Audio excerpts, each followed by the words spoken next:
with her, and she's got a lot of stories too. So they've been to our home, and we've been to every hotel that's left in the Catskills, and this is one of the few that are. Pictures is closed until April again, till Passover, and of course, Grossinger's has been closed since 1986. And Lou and I lived on the grounds. We had our home there till 1991. And then, of course, from there, a lot of other things happened. We moved right across the street, so we're still in the same area. A lot of the hotels have changed their names, if nothing else. The Falls View has now become Honors Haven. It's ran by Korean and our Asian group, lovely people. And another hotel that was the Granite Hotel that we did a lot of dancing in, about 10 miles down the road toward Albany, Kingston area. That hotel is now called the Hudson Valley Resort. So they've changed the names, and a lot of the hotels have been bought sometimes 2 or 3 times over. Well, we went to the hotel, and we've told the stories that happened at each hotel. Now, I lived and came to Grossinger's in 1953. You all close your ears. 1953. I came up to do a show with Steve Lawrence, and we had been doing a lot of shows in New York. I was a June Taylor dancer with Jackie Gleason in those days, and when I got to Grossinger's, the funny is he never lets me tell some of these stories about him, but when I got to Grossinger's that day, I was in the dressing room changing for the show, and this waiter came to the door, and he knocked on my dressing room door, and he said, "Are you Jackie Horner?" And I said, "Yes." He said, "Well, this is for you." And it was a little brandy on a tray, and I said, "Well, I don't drink, especially before a show." He said, "Well, there's a note," and the note said, "Please join me at the bar for a drink after the show. Lou Goldstein."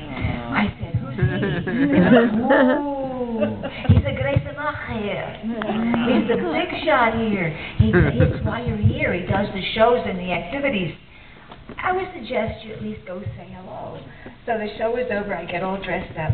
Now, you guys won't remember any of this at all because you weren't even a twinkle. But in those days, we wore skirts and dresses that came out to here because we wore big petticoats and crinolines under the dresses and a little bow around the neck and a ponytail bobbing in the breeze. And I walked down the aisle looking like a lampshade. That's what it looked like. And when I went right by the bar, the next thing I knew, I was looking up at the ceiling. And this guy over here is looking down at me, and he said, "Now that you've fallen for me, how about having that drink with me?" He tricked me. That's how I met this guy. Now, that's a long time ago. And about a few years, of course, went down the line. They asked me to stay at Grossinger's a few more times and come back for different holidays. So finally, in 1954, that was it. I moved in for good. And we were there for 36 years until the hotel closed, teaching dancing and aerobics and all the exercise classes. And then, of course, I've worked here a lot, and we've worked at the other hotels, and things keep going on as best as they can. So we have been photographing and filming an awful lot of those things that happened in the past, like the ice skating rink at Grossinger's and the things that happened out there. First of all, hundreds and hundreds of stars came to this area on vacation, God bless you. And so many came here, and we have had the pleasure of trying to get a hold of some of them, and they are in the documentary with us. The Yankees spent half their time at every vacation at Grossinger's. Most of them were at our wedding, and all the celebrities that have come and gone. But the 2 most important things that were so strange in our life is that, and it goes back a little ways, and you say, everyone has a favorite number, a special number, like 18 is high. Well, 18 is my number anyway, because he proposed on the 18th of August. And then I didn't know it, but all the time that I was working on the movie Dirty Dancing, which I wrote, it's a story that really is a true story that happened at Grossinger's, the whole thing. And the most amazing thing is, Patrick Swayze was born on August the 18th. And a lovely lady who came up all the time and spent time with me was Shelley Winters. And Shelley used to say to me, "You guys are going to hurt yourselves one of these days.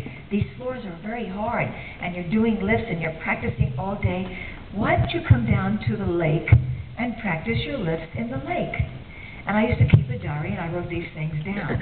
So in the movie, we have them practicing their lifts in the lake. And Shelley was born on August the 18th. Oh, wow. So all through my life, we've had a lot of things that's August the 18th.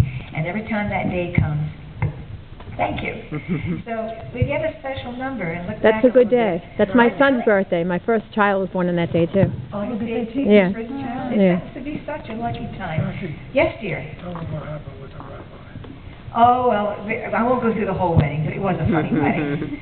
And Lou just reminded me of one thing. You have anywhere to go? Lunch is 1 o'clock. So funny. Anyway, we were married at Grossinger's in the upstairs, what they call the night watch room. It was a beautiful long room, just sort of like this, had an aisle down the middle, and it was decorated beautifully. And the Yankees and all the sports people are on this side, and all the stars, Linda Darnell, Shelley Winters, and everybody over on this side. And my family. That's natural, right? Now, I'm coming down the aisle, but just before I did, there was an empty room in the back, and I hear Lou with Paul Grossinger standing in the aisle. And Paul Grossinger says to Lou, listen, is one last thing that I could do for you, buddy? Just one thing more, what could I do for you? He said, take my place. I heard that, and I said, I'll show him. So I took 20 minutes to get down the aisle, taking my step, and I thought, oh, that dress you're wearing is so beautiful, and it's lovely, and how have you been? And I'm talking to everybody and all the guests, and he's down there fuming under the chuppah, wondering what the heck's going on with 3 rabbis, and he's watching, he's getting angry, and I'm taking my time, and now the Yankees decide to start betting the fact that he won't say I do. So Whitey Ford, which I just spoke to 2 days ago, hands me a $100 bill. Do you know what a $100 bill is in 1960? I'll take it now. So I took it. Mickey Mantle said, I'll top that. And this went on with every one of them all the way down the aisle until my dancers started doing the same thing. Now I'm sticking this in my bouquet. So my bouquet now is all money. Looks wonderful. I get down end of the aisle, and Lou says, what took you so long? I said, shut up, say I do. I got the gout. We'll get out of here. Now, the 3 rabbis, we had our ceremony also in Hebrew and, of course, in English. And this little rabbi at Grossinger's was named Harry Stone. He was this big. And he's in the middle, and he's saying everything. What did he do? I hope some of you remember this, but in the Jewish religion, some of you lovely girls, you'll probably see this, they put down a glass. Oh, you break the glass. And it's wrapped in tissue. And the rabbi puts down the glass, and he looks at me and says, you are now married. To make it official, the rabbi looks at me and says, and I didn't know what the hell to say, so I said, Simon says you are now married. Oh, that's what the rabbi did. He stepped on the glass, and the rabbi said, Simon said, now you're married. By the way, thanks again for coming down, because I know you are the majority of the hotel. So have a good time, stay well.